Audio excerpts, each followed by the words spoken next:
Hello viewers, welcome to the channel Biology Classes by Fayaz Khatib. Today in this chapter, this video we are going to talk about endoplasmic reticulum. आज हम जिसमें बात कर रहे हैं वो endoplasmic reticulum है। इससे पहले हमने न्यूक्लियस के बारे में बात की थी और साइटोप्लाज्म के बारे में बात की थी, उसमें प्रोटोप्लाज्म वगैरह सारा हमने क्लियर किया था। अब हम बात करेंगे endoplasmic reticulum के बारे में।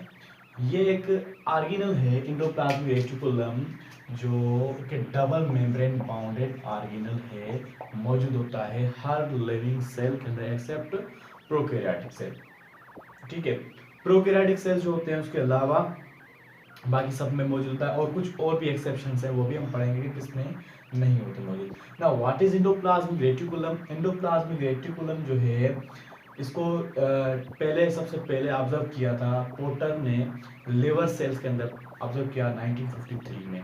ठीक है, तो एंडोप्लाज्मिक रेटिकुलम लफ्ज की मीनिंग क्या है? Endo means in, literally meaning अगर हम निकालें तो in, plasmic means protoplasm and reticulum means network. Actually ये जो नेटवर्क वाला कॉन्सेप्ट आया है वो इस वजह से आया है रेटिक्यूल्स कहा जाता था पहले ज़माने में।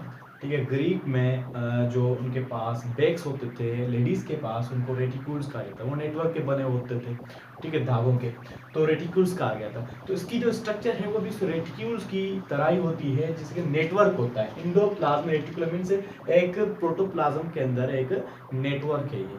ठीक है, तभी इसको एंडोप्लाज्मिक रेटिकुलम नाम दिया गया, रेटिकुलम। ठीक है, क्योंकि रेटिक्यूल्स मींस वो नेटवर्क का बना हुआ एक बैग होता था। इसी जैसे वॉलेट होते हैं वैसे उनके पास छोटा सा बैग होता था, तो उनको ये कहा जाता था रेटिक्यूल्स, तभी इनका नाम आया रेटिकुलम। नाउ इंट्रोडक्शन, ये एक ऐसा ऑर्गेनल है जो डबल मेम्ब्रेन बॉन्डेड ऑर्गेनल है, वो मौजूद होता है हर साइटोप्लाज्म के अंदर। न्यूक्लियर मेम्ब्रेन से अटैचमेंट में होता है और एक्सटेंड करता है, न्यूक्लियर मेम्ब्रेन से लेके एक्सटेंड करता है प्लाज्मा मेम्ब्रेन तक। ठीक है, तो एंडोप्लाज्मिक रेटिकुलम एक नेटवर्क की तरह होता है, मींस ट्यूब्स का बना होता है। ठीक है, और इसके अंदर ट्यूब्स कैनाल्स होती हैं जो कि एक मैकेनिकल सपोर्ट भी देती हैं और भी बहुत सारे फंक्शन देती हैं, तो उसके बारे में बात करेंगे। तो लोकेशन के कहाँ पे पाया जाता है साइटोप्लाज्म के अंदर, मैंने बताया अभी कि न्यूक्लियर मेम्ब्रेन के साइड में होता है।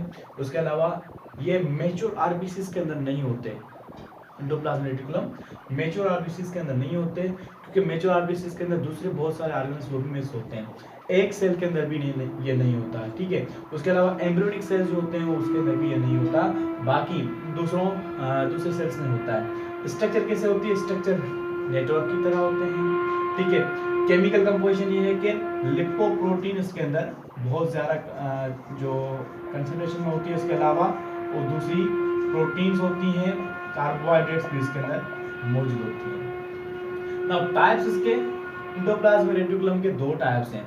ठीक है, एक रफ एंडोप्लाज्मिक रेटिकुलम, दूसरा स्मूथ एंडोप्लाज्मिक रेटिकुलम। ठीक है, स्ट्रक्चर में रफ एंडोप्लाज्मिक रेटिकुलम और स्मूथ एंडोप्लाज्मिक रेटिकुलम को पढ़ने से पहले हम पढ़ेंगे कि इसकी स्ट्रक्चर इस तरह से होती है कुछ। ठीक है, इसके अंदर ये प्लेट लाइक स्ट्रक्चर्स होती हैं जिनको कहा जाता है सिस्टर्नी कहा जाता है। क्या कहता है? सिस्टर्नी कहा जाता है। और उसके अंदर सेक लाइक स्ट्रक्चर्स होती है जिसको कहते हैं वेसिकल्स कहा जाता है, वेसिकल्स। तो उस तरह से स्टेक्स लाइक ओवरलैप्ड स्ट्रक्चर्स होती हैं, तो हम इसको कह रहे हैं कि एंडोप्लाज्मिक रेटिकुलम। ठीक है, रफ एंडोप्लाज्मिक रेटिकुलम, दूसरी स्मूथ एंडोप्लाज्मिक रेटिकुलम। ठीक है, रफ एंडोप्लाज्मिक रेटिकुलम को रफ इसलिए कहा जाता है क्योंकि उसके पास ऊपर राइबोसोम्स अटैच होते हैं। ठीक है, राइबोसोम्स अटैच होते हैं। राइबोसोम्स को अटैच करवाने के लिए मैग्नीशियम आयंस की जरूरत होती है, वो राइबोसोम्स को अटैचमेंट करने में हेल्प करवाते हैं राइबोफोरिन्स जो होते हैं, एक प्रोटीन्स होती हैं इसके पास। ठीक है, 1 और 2 जो कि इसको अटैचमेंट करवाने में हेल्प करते हैं with the help of magnesium ions. ठीक है, रफ एंडोप्लाज्मिक रेटिकुलम। दूसरा होता है endoplasmic smooth endoplasmic reticulum. Smooth endoplasmic reticulum smooth होते हैं agranular, means no granules, means granule दाने जैसे कि राइबोसोम्स वो उसके अंदर अटैच नहीं होते, तो दीज आर स्मूथ। ठीक है, अब इनके फंक्शंस कौन से हैं? जनरल फंक्शन ये है कि ये जनरल फंक्शन का ये है कि skeletal framework of the cell, cell के अंदर जो स्केलेटन का काम करवाते हैं। इसके अलावा ये जो एंडोप्लाज्मिक रेटिकुलम होती है ट्रांसपोर्ट करवाने में हेल्प करती है। एंडोप्लाज्मिक रेटिकुलम न्यूक्लियर मेम्ब्रेन के साथ attach, nuclear membrane means nucleus से जो भी चीज़ बाहर निकलती है वो उससे ट्रांसपोर्ट होके जाती है। इसके अलावा इसी के अंदर ऑस्मोसिस का प्रोसेस भी होता है, क्योंकि डबल मेम्ब्रेन है, यूनिट मेम्ब्रेन सेल मेम्ब्रेन की तरह की स्ट्रक्चर बनी हुई है, तो सेमी परमेबल मेम्ब्रेन होती है ये। इसके पास ऑस्मोसिस का प्रोसेस भी होता है, एक्टिव ट्रांसपोर्ट का भी प्रोसेस होता है और पैसिव ट्रांसपोर्ट का प्रोसेस भी होता है। दूसरा इसका फंक्शन ये है कि एक तो मैंने बताया कि skeletal framework means mechanical support देते हैं, ठीक है, और कोलेडल सब्सटेंस जो होते हैं उसको लिए एक प्लेटफॉर्म है। तीसरा ये है कि इसके पास एंजाइम्स बहुत होते हैं, एंजाइम्स को ये स्टोर करते हैं। इसके अलावा एंजाइम्स के लिए surface area, larger surface area, ताकि एंजाइम्स ज़्यादा एक्टिविटीज़ कर सके उनके लिए सरफेस एरिया बनाती है एंडोप्लाज्मिक रेटिकुलम। और सबसे मेजर जो बात है एंडोप्लाज्मिक रेटिकुलम की वो ये है कि एंडोप्लाज्मिक रेटिकुलम जो है वो न्यूक्लियर मेम्ब्रेन बनाने में हेल्प करती है। मींस न्यूक्लियर मेम्ब्रेन जब सेल डिवाइड करता है, ठीक है, टेलोफेज आता है, टेलोफेज के अंदर वापस न्यूक्लियर मेम्ब्रेन बनना शुरू होती है, तो न्यूक्लियर मेम्ब्रेन बनने में ये एंडोप्लाज्मिक रेटिकुलम जो है वो हेल्प करवाती है। और मजे की बात यह है कि न्यूक्लियर मेम्ब्रेन की ओरिजिन की अगर बात करें तो पहले इतने ऑर्गेनल्स नहीं थे डेवलप्ड, तो कैसे बना, कहाँ से बना, तो उसकी ओरिजिन ये है कि ये न्यूक्लियर मेम्ब्रेन से बना था। न्यूक्लियर मेम्ब्रेन या न्यूक्लियर एनवेलप, ठीक है, न्यूक्लियर एनवेलप जो होता है उसी से उसकी इवेजिनेशन हुई थी और उसकी वजह से ये एंडोप्लाज्मिक रेटिकुलम बन गया, ठीक है।